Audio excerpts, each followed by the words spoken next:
დროა გავიგოთ. დროა ვიმსჯელოთ. დროა დავსვათ მწვავე კითხვები. დროა მივიღოთ ამომწურავი პასუხები. Talk-show ქრონომეტრი. ეკავ ფხოძესთან ერთად. რადიო იმედზე. საღამოშიდობის პირდაპირ ეთერშია გადაცემა ქრონომეტრი, სტუდიაში ეკავ ფხოძე მუშაობს. ჩვენი გადაცემის სტუმარი დღეს ანალიტიკოსი ზალა ანჯაფარიძე გახლავთ. ჩვენ დღეს ვისაუბრებთ ქვეყნის საშინაო და საგარეო პოლიტიკაზე. Talk-show ქრონომეტრი. ეკავ ფხოძესთან ერთად. რადიო იმედზე. მოგესალმებით კიდევ ერთხელ, მივესალმებით ჩვენ სტუმარს, ბატონო საღამოშიდობის. მოგესალმებით. დიდი მადლობა მოგზანებისთვის. 292-11-92 გახლავთ ჩვენი ტელეფონის ნომრები, შეგიძლიათ დაგვირეკოთ გადაცემის მსვლელობისას და დასვათ შეკითხვები ჩვენ სტუმართან პირდაპირ ეთერში, თუ კი ასეთი შეკითხვები, რა თქმა უნდა, გაგიჩნდებათ. ბატონო, ძალიან ბევრი თემაა, რაც დაგროვდა ამ ხნის მანძილზე, მინდა თქვენი მოსაზრებები მოვისმინო ამ ყველაფერზე. პირველ რიგში ძალიან მნიშვნელოვანი ალბათ ამ ორი დღის მანძილზე და გუშინ რაც გაჟღერდა 27 ივნისი, როდესაც შეთანხმებას უნდა მოეწეროს ხელი, ეს რიცხვი დასახელდა გუშინ, თუმცა ძალიან მნიშვნელოვანია ამ მოკლე დროში საფრთხეები, რომელიც დგას საქართველოს წინაშე. Როგორ ფიქრობთ, საუბარი იყო, რომ უფრო ადრეც იყო შესაძლებელი თქვა გადმოტანილი იყო, დაჩქარებული იყო ხელმოწერა. ეს არის ნორმალური ციფრი, რაც დასახელდა და არსებობს თუ არა რაიმე საფრთხეები აი ამ მცირე ხანში საქართველოსთვის და საიდან შეიძლება ველოდოთ ამ საფრთხეს? თუ გავითვალისწინებთ იმას, რომ თავდაპირველად ასოცირების ხელშეკრულებაზე ხელმოწერის ცერემონიალი იყო დაგეგმილი სექტემბრის თვეში, მე ვფიქრობ, რომ საკმაოდ კარგი ტემპებით მივდივართ და მე მიმაჩნია, რომ ეს ერთგვარი აჩქარება გამოწვეული არის დიდწილად უკრაინაში მიმდინარე პროცესებით.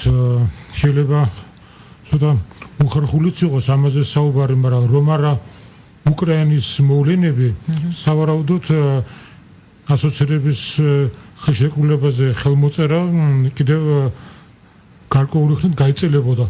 ალბათ იმიტომ, რომ მოგესალმებათ ევროპა საკმაოდ სკრუპულოზურად უდგება ამ საკითხს, მაგრამ ეხლა უკვე მოვლენების წნეხის ქვეშ ისინიც იძულებული არიან ძალიან ესეთ საგანგებო რეჟიმში იმოქმედონ, რადგანაც მას შემდეგ, რაც აზერბაიჯანმა, სომხეთმა ფაქტიურად ვარ ითქვეს ასოცირების ხელშეკრულებაზე ხელმოწერაზე და უკრაინამ ხელი მოაწერა მხოლოდ მის პოლიტიკურ ნაწილს, აღმოსავლეთ პარტნიორობის ქვეყნებიდან დარჩა მხოლოდ მოლდოვა და საქართველო, რომლებიც ითვლებათ მყარ ასპირანტ ქვეყნებად ევროპის სივრცისკენ.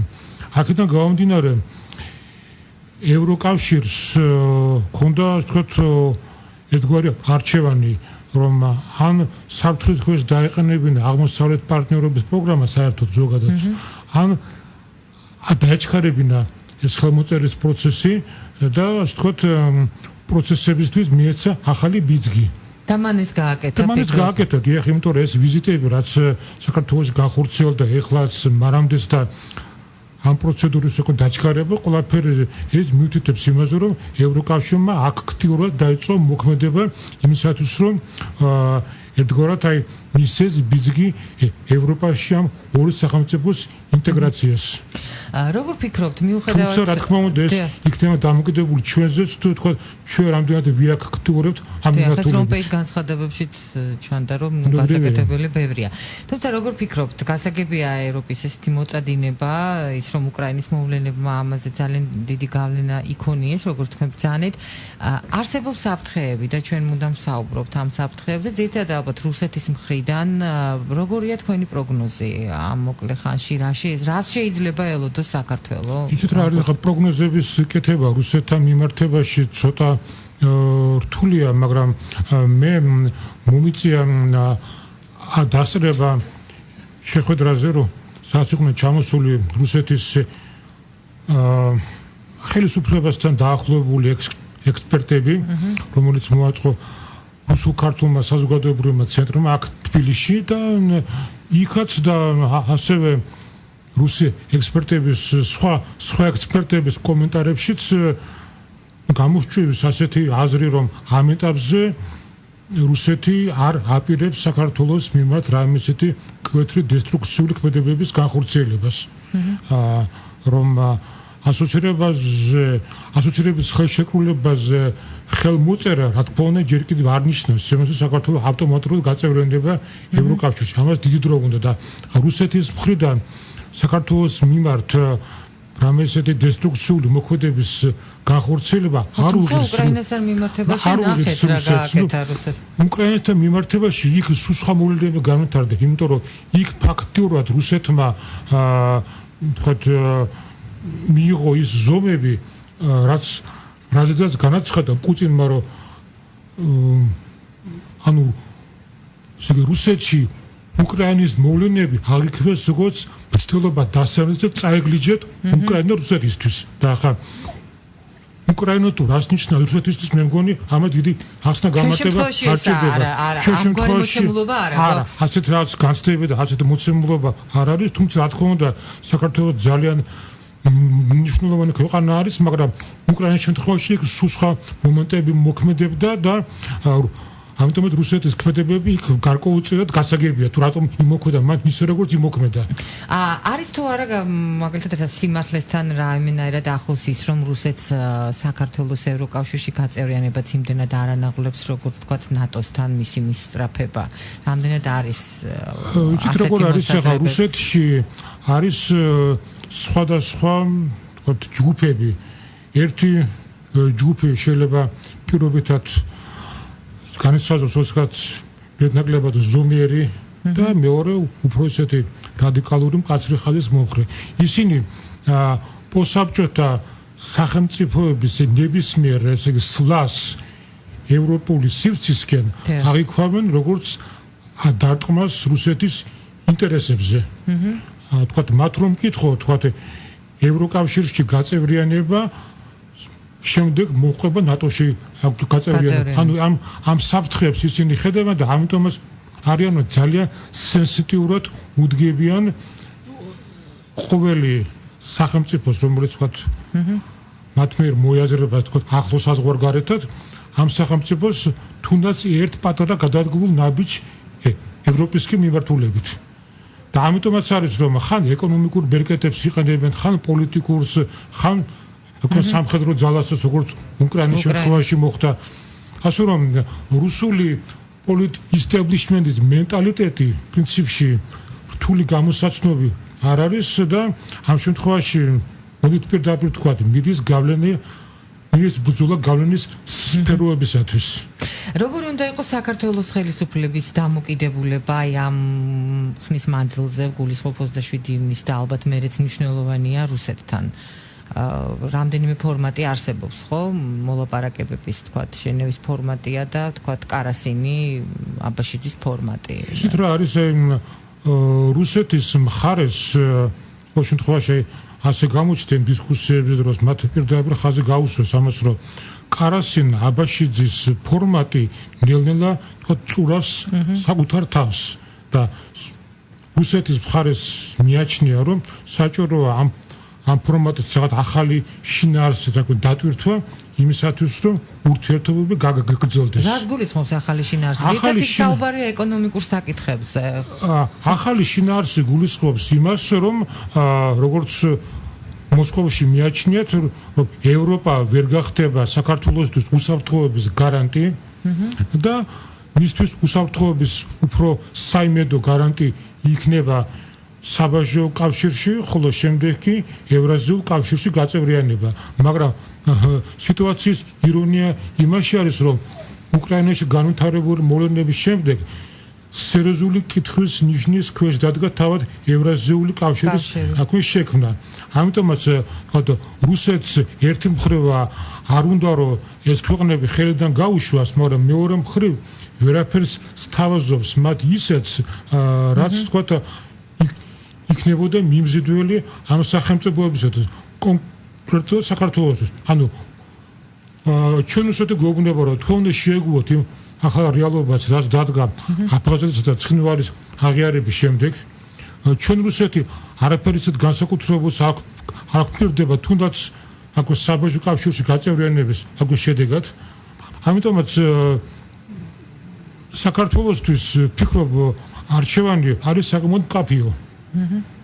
ანუ ეს არის ევროპული გზა ყველა რა თქმა შემთხვევაში. უნდა, მიუხედავად იმ გარკვეული სიძნელებისა, რაც შეიძლება პირველ ეტაპზე წარმოიქმნას, მაგრამ ჩვენთვის ფიქრობ ეს არის უალტერნატივო არჩევანი. თუმცა უკრაინის მაგალითზე მოდით ეს თემა რომ ამოვწუროთ, მაინც დაცულობის ხარისხი რამდენად მაღალია ევროპის მხრიდან საქართველოსთვის.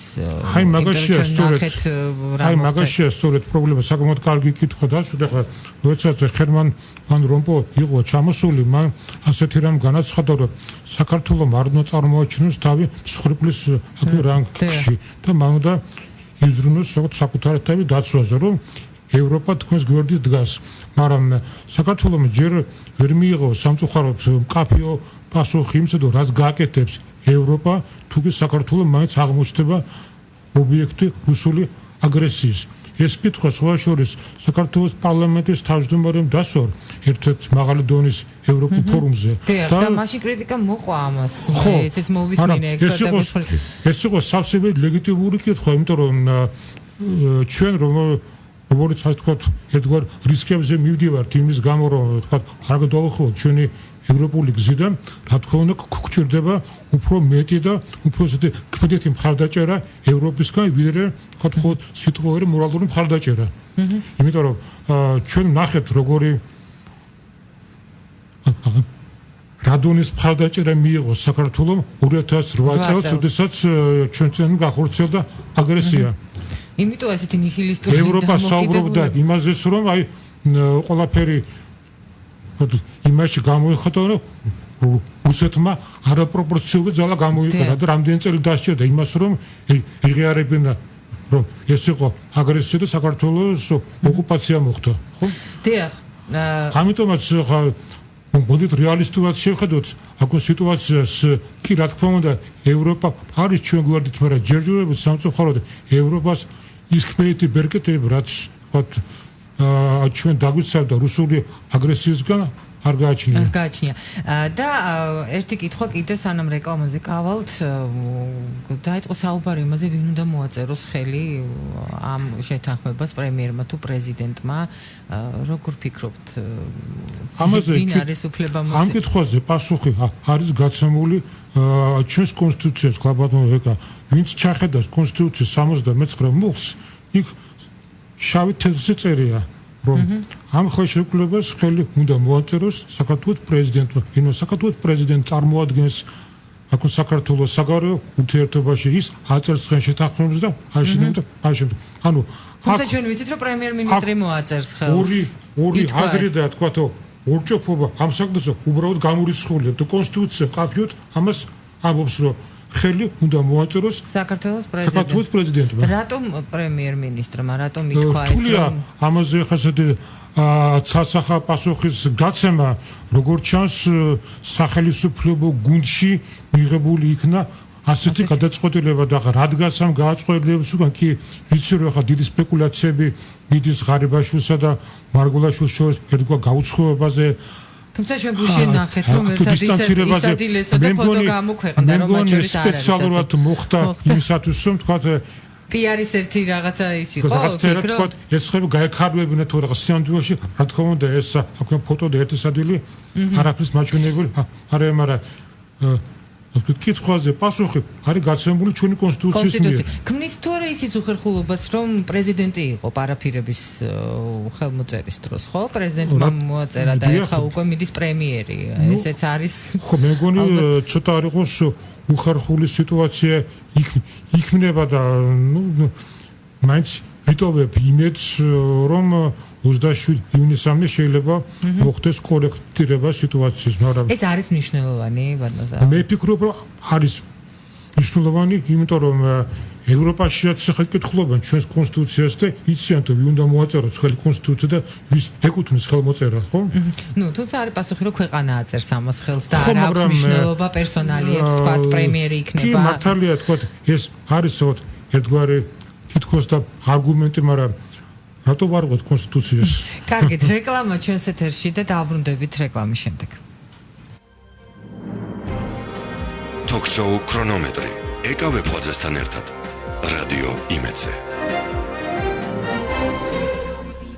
ბრუნდებით პირდაპირ ეთერში ზაალ ანჯაფარიძე ანალიტიკოსი გახლავთ ჩვენი გადაცემის სტუმარი. ჩვენ პირველ ნაწილში საგარეო საკითხებზე ვისაუბრეთ ბატონ ზაალ და რა ხდება ჩვენს ქვეყანაში, მინდა ამ საკითხებზეც გავამახვილოთ ყურადღება. ვიდრე ამ საკითხებზე გადავალ სხვა შორის ის ფაქტი რომ ასეთი მაღალი დონის ვიზიტები შედგა საქართველოში მიუთითებს იმაზე რომ საფუძველს მოკლებული აღმოჩნდა მტკიცება იმისა რომ თითქოს ხელისუფლების ცვლილების შემდეგ საქართველოს გაქრა ევროპული რადარებიდან. და საგარეო პოლიტიკა მოისუსტებსო ამ ხელისუფლების წარმომადგენლები გვიმტკიცებენ იმაზე საქართველოს გაქრა ევროპის რადარებიდან ჩვენ აღარავის ვახსოვართ და საგარეო პოლიტიკა არის ყველაზე სუსტი ამ ხელისუფლების როგორც ჩანს გავახსენდით. ძალიან კარგი. ეს ზოგადად ქვეყნისთვის არის ძალიან კარგი მე ვფიქრობ. 17 მაისი ამ თემაზე მინდა გკითხოთ მოდის და უკვე ვრცელდება ინფორმაცია რომ გარკვეული პროვოკაციები იგეგმება და ასე შემდეგ, თუმცა უმცირესობების წარმომადგენლები ამბობენ რომ არაპირებენ არაფრის გამართვას. როგორია, როგორ ფიქრობთ, როგორ იქნება წლევანდელი 17 მაისი შარშანდილისგან განსხვავებით ჩვენ? მე ერთი რამე შემიძლია ვთქვა ამასთან დაკავშირებით, მე ხა მიჭირს ახლა იმის პროგნოზირება, როგორ მოიქცევიან სხვადასხვა ჯგუფები. მოგახსენებათ, ეს არის ჰომოფობის საწინააღმდეგო დღე და გარდა ამისა, საქართველოს მართლმადიდებელმა ეკლესიამ ეს დღე გამოაცხადა ოჯახის სიწმინდის დღე. სიწმინდის დღე თუ არ ვცდები და არ არის გამორიცხული რაღაც გარკვეული ექსცესები მოხდეს და ამიტომაც უდიდესი პასუხისმგებლობა ეკისრება ხელისუფლებას და სამართალდამცავ სტრუქტურებს, რომ წინა წლის 17 მაისის გამოცდილებიდან გამომდინარე არ განმეორდეს ის, რაც მოხდა მაშინ. ანუ წინსწრები ღონისძიებები იქნეს განხორციელებული, რომ ადამიანები იყვნენ დაცული. მეტი არაფერი. თუმცა ეს გარკვეული ჯგუფები, რომლებიც აპირებენ აქციების გამართვას, რამდენად გამართლებულია, მე არ ვამბობ, რომ ახლა აქციის გამართვა ყოველას უფლებაა და მათ შეუძლიათ რა თქმა უნდა ეს აქცია გამართონ. მაგრამ თუ კი არ იგეგმება ამ დღესთან დაკავშირებით, თქვათ, ჰომოფობიასთან დღესთან დაკავშირებით უმცირესობების მხრიდან აქციის გამართვა, უნდა გაიმართოს თუ არა მათი მხრიდან, არ ვიცი, აი ამ ჯგუფების მხრიდან, რომლებიც ეწინააღმდეგებიან ამ დღეს. იცით რა არის, მე ვფიქრობ, რომ თუ თქვათ იმ ჯგუფის მიმართ იმ ჯგუფის მიერ არ იქნება გამოვლენილი არანაირი აქტივობა, აზრის კარგავს თუ კონტრაქტივობა. ანუ რაზე უნდა გამართონ აქცია, მე ერთად ამ დღეს გააპროტესტებენ, არ ვიცი. არის თუ არა ეს კავშირში ანტიდისკრიმინაციულ კანონთან, იმიტომ რომ ხელისუფლებას აეუბნებოდნენ, რომ 17 მაისი ახლოვდებოდა და საჭირო არ იყო ამ კანონის მიღება. თქვენი დამოკიდებულება ზოგადად როგორია ამ კანონის მიმართ? ამ კანონის მიღება იყო აუცილებელი იქიდან გამომდინარე, რომ თუ ამ კანონს ჩვენ არ მივიღებდით ან შეაფერხებდით, ეს იქნებოდა შეაფერხებელი ფაქტორი ევროკავშირში ინტეგრაციის გზაზე და მეორეს მხრივ ამ კანონის მიღებას მოითხოვდა ვიზების ლიბერალიზაციის მიმართულებით ჩვენი პროგრესი. ანუ თუ ეს კანონი არ იქნებოდა მიღებული, შესაბამისად შეფერხდებოდა ვიზების ლიბერალიზაცია და უვიზო რეჟიმზე გადასვლა. ანუ ეს არის პროცესი, რომელიც მოითხოვს გარკვეული საკანონმდებლო აქტების ჰარმონიზაციას ევროპულ კანონმდებლობასთან. ანუ ამ ხრივ ამ კანონის მიღება იყო აუცილებელი. რამდენიმე კანონში ჩვენ გვეწერაო ეს. მაგრამ მეორეს მხრივ ამ კანონის მიღება იმიტომაც იყო აუცილებელი, რომ საქართველოში აღმოფხვრილიყო დისკრიმინაცია ნებისმიერი ტიპის უმცირესობის მიმართ. და ის რომ კონსტიტუცია არეგულირებს ამას, კონსტიტუცია ზოგადად არეგულირებს. და არეგულირებს, მაგრამ იქ არ არის დეტალიზებული თუ როგორ უნდა მოხდეს ანტიდისკრიმინაციული ღონისძიებების განხორციელება და თქვათ რა სასჯელი შეიძლება დაეკისროს ადამიანს, ვინც ახდენს დისკრიმინაციას ამა თუ ადამიანის მისი თქვა ანუ რა ნიშნით ჩამონათვალიც არ არის თქო კონსტიტუციაში რაც ამ შემთხვევაში ითხოვდნენ ამ კანონმა ეს ჩამონათვალი უკვე შემოიტანა და ასევე დააწესა გარკვეული რეგულაციები რომელიც ვალდებულია რომ ყველამ შეასრულოს ეკლესიის თუმცა ჩვენ ჯერ არ ვიცით როგორ იმოქმედებს ეს კანონი რეალურ ცხოვრებაში მას შემდეგ რაც ეს კანონი თქვა ამუშავდება და ჩვენ ნახავთ რომ რამდენად ეფექტურად არა ეფექტურად მოქმედებს იგი მე შეგვიძლია იმჟევოთ მის ავკარგიანობაზე ან მოდერნიზებაზე არ ვიცი შეცვლაზე ბატონო ეკლესიის დამოკიდებულებაზე მინდა კითხოთ ამ კანონთან მიმართებაში რა არის ეს იმიტომ რომ პატრიარქმაც გამოთქვა თავისი მოსაზრება არის რეალურად გარკვეული შიშები და არის არგუმენტირებული ის რასაც ამბობს საპატრიარქო და იცით რა არის ეკლესიის გადმოსახედიდან თქვათ მათი სამრეკლოდან შევხედავთ ამ მდგომარეობას შეიძლება მათი მხრიდან იყოს რაც გარკვეული შიშების განცდა იმიტომ რომ ხა ეკლესიას აქვს თავისი მიდგომები ისინი ამ ყველაფერს უყურებენ წმინდა ეს კონფესიულ ჭრილში და ხა ჩვენ ვართ საერო სახელმწიფო და თუ თქვათ საერო სახელმწიფოს გადმოსახედიდან შევხედავთ მე ვფიქრობ რომ ეს შიშები ცოტა არ იყოს ჰიპერტროფირებულია.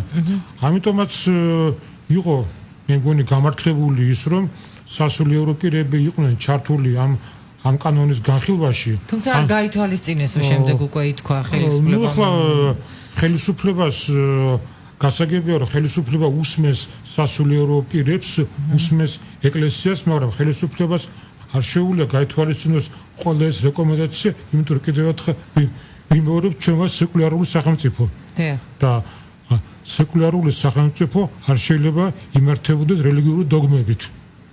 ანუ ეს კანონი უნდა მიგვეღო და აბსოლუტურად რომ არ მიგვეღო ალბათ ჩვენ დავშორდებოდით გარკვეულწილად ევროპულ ინტეგრაციის გზას და ვერ გაიგებდნენ ამ კანონის არ მიღების მიზეზებს ევროპაში. ანუ ეს მნიშვნელოვანი იყო ევროინტეგრაციის გზაზე. რა თქმა უნდა, ამაზე ხო ორი აზრი არ არსებობს. დარია ეთერში მოდით მოусმინოთ შესაძლოა ამ თემაზე სურს თქვენს კითხვის დასმა გისმენთ. გამარჯობათ. სტუმართანმა ასეთი შეკითხვა აი ამ დროისთვის მიმდინარე თემაზე ზუსტად ახლა რომ მიმდინარეობდა ანტიდისკრიმინაციულ კანონზე. როგორც ვიცი ექსპერტია და მე ესეთი შეკითხვა მაქვს ბატონ ექსპერტთან. მე როგორც ვიცი დასავლეთში, ანუ ევროპის კავშირში არის ქვეყნები, მინიმუმ როგორც ვიცი საბერძნეთი, კვიპროსი, რომელიც სამწუხაროდ ასეთ ცუდ დღეში არიან ეკონომიურად, მათ არ მიიღეს ეს ანტიდისკრიმინაციული კანონი და შეიძლება სხვა ქვეყნებიც არის თუ ეს ინფორმაცია და მე ვფიქრობ, რომ ყოფილიყო ის კანონი და რომელიც კონსტიტუციაში ვცლად იყო გაწერილი და არ იყო აუცილებელი ამის გადმოტანა და ამის ასეთი სახით მიღება, რასაც ეკლესია ითხოვდა და მოლაპარაკებებს ითხოვდა. აი, როგორ ფიქრობთ, ჩვენ ეს კანონი რო გავაუქმოთ, როცა ხელს მოვაწერთ იმის შემდეგ, არ ვიცი, შემდეგი საპარლამენტო არჩევნები იქნება თუ როცა იქნება. აი, ამის გამო ჩვენ ევროკავშირიდან დაგვითხოვენ, მე ვფიქრობ, არ დაგვითხოვენ, იმიტომ რომ ზემოთ აღნიშნული გითხარით, რომ მინიმუმ ორი ქვეყანა არის მეთქი არ აქვს ეს კანონი მიღებული და აი ამაზე გასაგებია თუნ ევროკავშირში არა ვარ ჯერ საიდან არ ვიცი ჯერ საიდან არ დაგვითხოვენ ბრძანეთ რა რთულია ამ კითხვაზე პასუხის ამ კაცებმა თუ დაგვითხოვენ არ დაგვითხოვენ ევროკავშირიდან ფაქტი არის ის რომ ამ კანონის მიღება იყო მოთხოვნა ვიზების ლიბერალიზაციის და ვიზო რეჟიმის შემოღების გზაზე და გარდა ამისა იმ ქვეყნებში რომელიც ახსენა ჩვენმა რესპონდენტმა შეიძლება ანტიდისკრიმინაციული კანონი არ არის, მაგრამ ეს აქ დისკრიმინაციის წინააღმდეგ აქ ბრძოლა რეგულირდება სხვა საკანონმდებლო აქტებით. ანუ ეს მაინც გვაქვს, ახლა მას მიგულისხმობთ, გვაქვსო, მაგრამ რა საჭირო იყო ეს კითხვა დასვა მან? საჭირო იყო, იმიტომ რომ რადგანაც ქვეყანაში მაინც არსებობს ამ დისკრიმინაციის საფრთხე და ეს არაერთხელ გამოიხატა კონკრეტულ ქმედებებში, როგორც ჩანს, ჩაითვალა საჭიროდ რომ მიღებულიყო ასეთი კანონი, რომელიც უფრო მკაფიო რეგულაციებში მოაქცევდა ამ პროცესებს. კიდევ ერთი მსმენელი ყავს, გისმენთ საღამოშიდობის. აგისალმებით ბატონო ზალ, მე ძალიან მაინტერესებს, შეიძლება თუ არა მოხდეს ან მოხერხდეს საქართველოს პრეზიდენტის და რუსეთის პრეზიდენტის შეხვედრა და რა უნდა იყოს ამ მომენტში საუბრის თემა, ნუ რაზე შეიძლება წავიდეს დათმობაზე ქართული მხარე და კიდევ ერთი შეკითხვა, 17 მაისში ჩვენ ნახეთ რაც იყო, ეს იყო ის რომ აღარ იყო პოლიციური რეჟიმი და თურმე ქართული საზოგადოება ძალიან ბევრი უნდა გააკეთოს, უნდა გავაკეთოთ რომ მივიდეთ იქამდე, რასაც ქვია ევროპული ოჯახი და აქედან გამომდინარე არ ხდება ამ ეტაპზე რეფორმები. აი რა უნდა გაკეთდეს, რომ შიდა პოლიტიკური პროცესიც ნორმალიზებული იქნას და რა დრო უნდა ამ ყველაფერს და ხედავთ თუ არა რესურსს და ნებას პოლიტიკურს. დიდი მადლობა. ნუ პირველი კითხვა იყო რუსეთ-საქართველოს პრეზიდენტების შეხვედრა რამდენად არის შესაძლებელია და რა უნდა იყოს მაგალითად სასაუბრო თემაო? რუსეთ-საქართველოს პრეზიდენტების შეხვედრა მე ვფიქრობ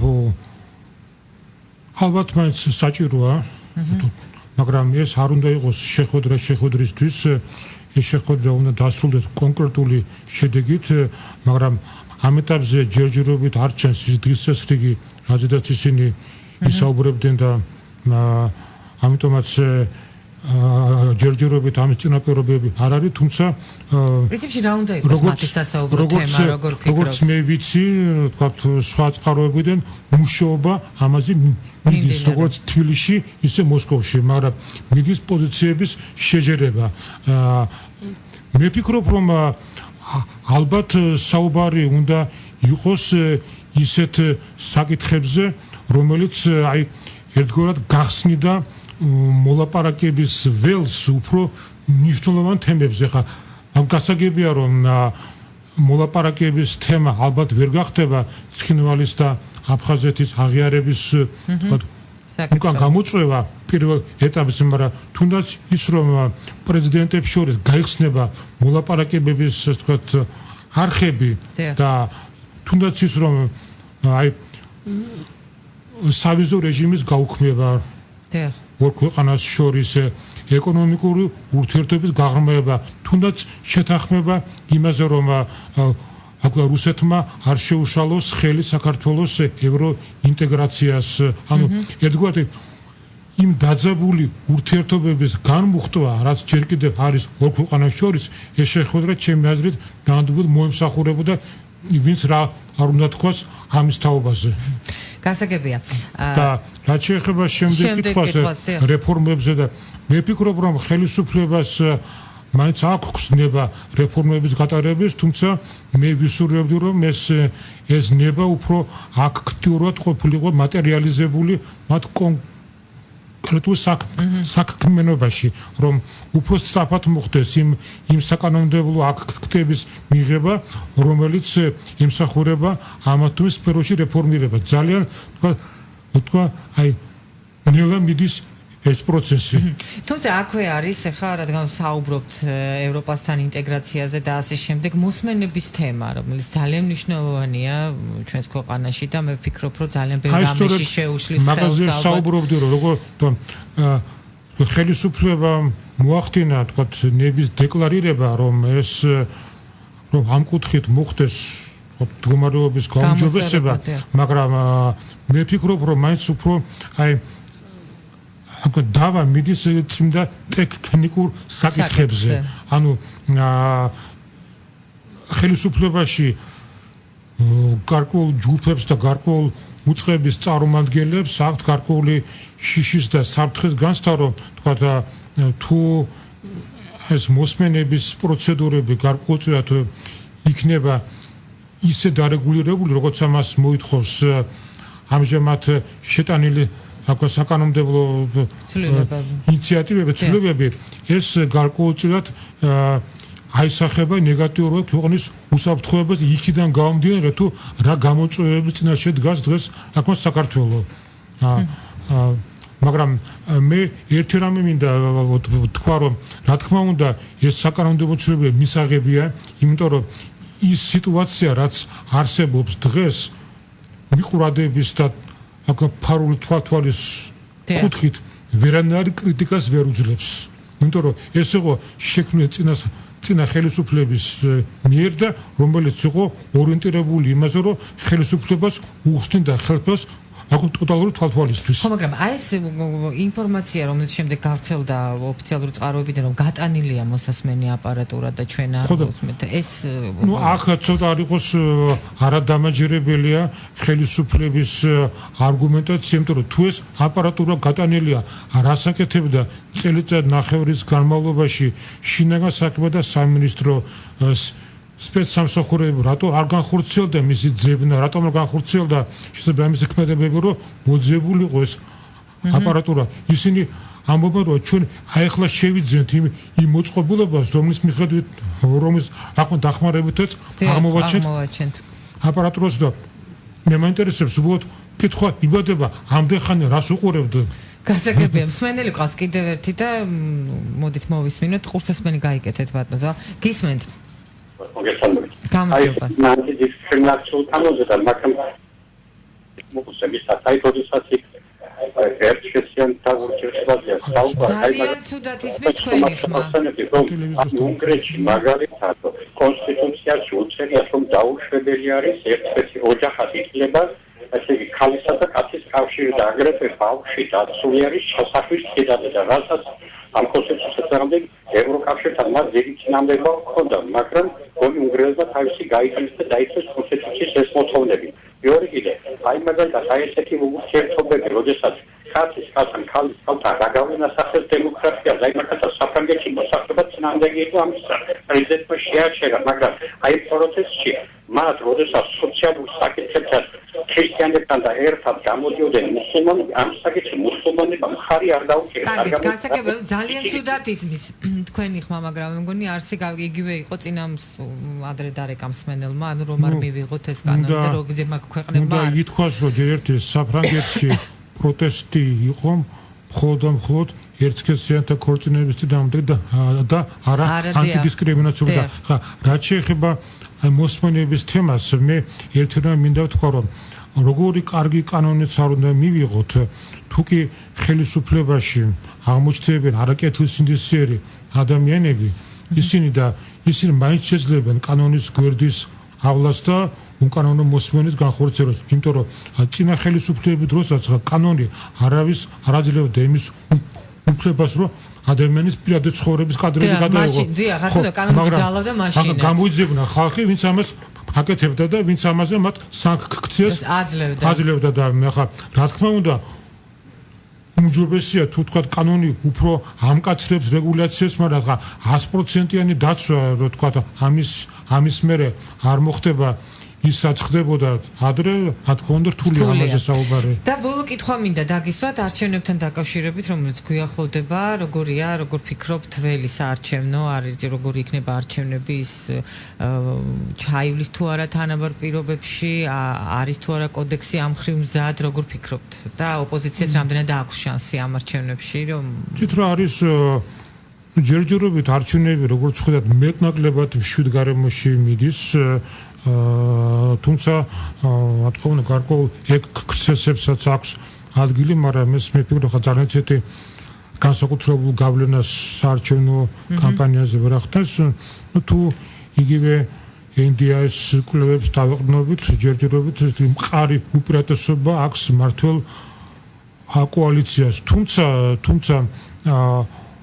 ოპოზიციაზეც იქნება ბევრი რამ დამოკიდებული, თუ მათ მოახერხეს ელექტორატის მობილიზება, თუ მათ სწორად დაგეგმეს თავიანთი საარჩევნო კამპანია და სწორად მიიტანეს თავიანთი მესიჯები ამ ურჩეველთან, მე მაინც ხედავ იმის ალბათობას, რომ მათ მიიღონ გადალახონ ბარიერი პირველი ყოვლისა და შეძლონ თვითმმართველობის სტრუქტურებში თავიანთი წარმომადგენლები გაიყვანონ. ახლა მე არ მინდა სპეკულაციები დავიწყო იმის თაობაზე, იმ ხმების თაობაზე, თითქოს მართველი კოალიცია და ერთიან ნაციონალურ მოძრაობა გარიგებული არიან ერთმანეთთან პირველ მეორე ადგილის გაყოფაზე. ნუ არ ვიცი. არ ფიქრობთ ესე როგორც. მე ყოველ შემთხვევაში ჯერჯერობით ვერ ვხედავ ამის საფუძვლებს თუმცა არაფრის გამორიცხვა ჩვენს პოლიტიკურ სიამდვილეში არ შეიძლება, იმიტომ რომ ჩვენი პოლიტიკური ცხოვრება ათო ჩამოუყალიბებელი და შორს არის იმ სტანდარტებისგან, რაც არის დღეს ევროპაში და თავარი ოპოზიციური ძალა არის ნაციონალური მოძრაობა. ნუ ხა მისი რესურსების გათვალისწინებით ჯერჯერობით არის ასეთი ძალა, თუმცა მე ვფიქრობ, რომ მისი ეს როლი ცოტა არ იყოს გადაჭარბებულია, იმიტომ რომ ისეთი სიტუაცია შეიქმნა თუნდაც ამ კვლევების შედეგად, რომ ველი სხვა ალტერნატიული მესამე ძალზე თითქოს აღარ დარჩა. არადა ხა მე არ გონია რომ ხა საზოგადოებას თლიანად გარიყული ყავდეს ის ძალები, რომლებიც დღეს წარმოადგენდნენ თქვათ არასაპარლამენტო ოპოზიციურ ძალებს, იმიტომ რომ თუ ნახავთ იგივე კვლევებს, ხა შეიძლება მათ შედეგები ვენდოთ არ ვენდოთ, მაგრამ იგი იმ ამომრჩევლის სეგმენტი, რომელსაც ჯერ არ მიუღია გადაწყვეტილება, შეადგენს სადღაც 25-დან 30%-მდე. ანუ შესაძლოა სწორი საარჩევნო კამპანიის პირობებში ამ სეგმენტიდან თქვა სერიოზული ნაწილის წაყვანა სწორედ ამ მესამე პოლიტიკური ძალის. ვისკენ გადაიხრება ეს ნაწილი და ვისი ელექტორატი იქნება. ძალიან დიდი მადლობა მინდა გითხრათ ბატონო მობრძანებისთვის, საინტერესო საუბრისთვის. ზალან ჯეფარიძე ანალიტიკოსი გახდათ ჩვენი გადაცემის სტუმარი დღეს. მადლობა თქვენ რომ გვისმენდით, აქტიურობდით. ჩვენ შევხვდებით ერთმანეთს ხვალ 6-ის ნახევარზე, 7-ის ნახევარზე დღის მთავარი საინფორმაციო გამოშვება დაიწყება თამუნა აფშილავასთან ერთად. დღის მთავარი საინტერესო თემებით, ასე რომ დარჩით ჩვენს არხზე. დროებით. დროა გავიგოთ. დროა ვიმსჯელოთ. დროა დავსვათ მწვავე კითხვები. დროა მივიღოთ ამომწურავი პასუხები. Talk-show ქრონომეტრი. ეკა ვეფხვაძესთან ერთად. რადიო იმედზე.